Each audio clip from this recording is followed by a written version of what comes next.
하마스 지도부에 총 13억 원의 현상금을 내걸고 땅굴에 바닷물을 주입하는 이스라엘. 10년 전 형제 하마스의 땅굴에 고약한 냄새의 오수와 오물 등을 퍼부은 이집트. 하마스의 반응은 의외로 무덤덤했다는데, 하마스의 뿌리격인 이슬람 형제단 당수가 집권 중이었던 이집트는 무슨 의도로 이런 공격을 감행했고, 하마스는 왜 가만히 있었던 걸까요? 14일 요아브 갈란트 이스라엘 국방장관은 팔레스타인 무장정파 하마스는 10년 이상 지하와 지상의 기반 시설을 구축해왔다며 가자 지구에서 하마스를 격퇴하려면 수개월이 필요하다고 밝혔습니다.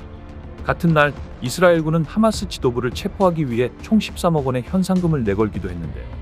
하마스 지도자 야히야 시나르의 약 5억 원, 그의 동생이자 가자 남부에서 하마스 군대를 지휘하는 무함마드 시나르에는 약 4억 원의 현상금이 책정됐습니다.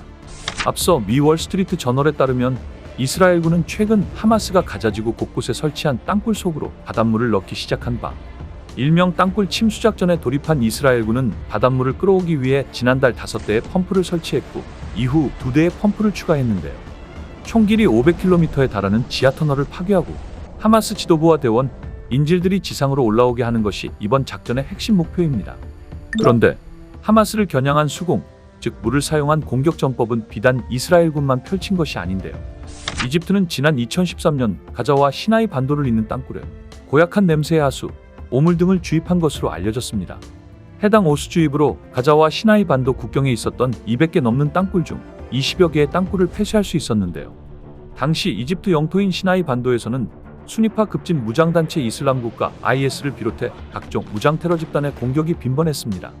이 시나이 반도의 무장단체들은 하마스처럼 가자 땅굴을 이용해 무기를 밀수입하고 있었다는 전언입니다. 이때 이집트 최초 민선 대통령이자 하마스의 원조격인 이슬람 형제단 당수를 지낸 이슬람주의자 무함마드 모르시 대통령이 집권 중이었죠. 뒤통수가 얼얼할 법도 한데, 하마스는 이집트로부터 받은 하수 오물 땅굴 주입에 관해 매우 덤덤한 반응을 보였다고 전해졌는데요.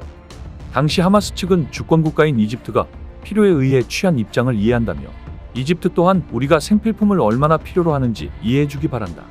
이집트 지도부가 팔레스타인인을 고립시키지 않을 것이라고 믿는다고 밝혔습니다. 일각에서는 이슬람주의자인 모르시 정부가 계산에 따라 형제 하마스에게 이러한 오수를 주입했다고 풀이했는데요. 미국 등 서방 국가와의 여러 이해관계가 엮여 있었던 셈입니다.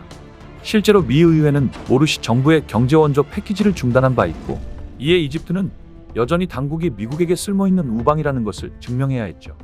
이와 더불어 이집트는 땅굴을 막음으로써 가자지구에 불어닥친 경제적 궁핍의 원인을 이스라엘에게 돌렸습니다. 이스라엘이 가자 국경을 봉쇄한 것이 팔레스타인 빈곤의 근본적 원인이라는 것인데요.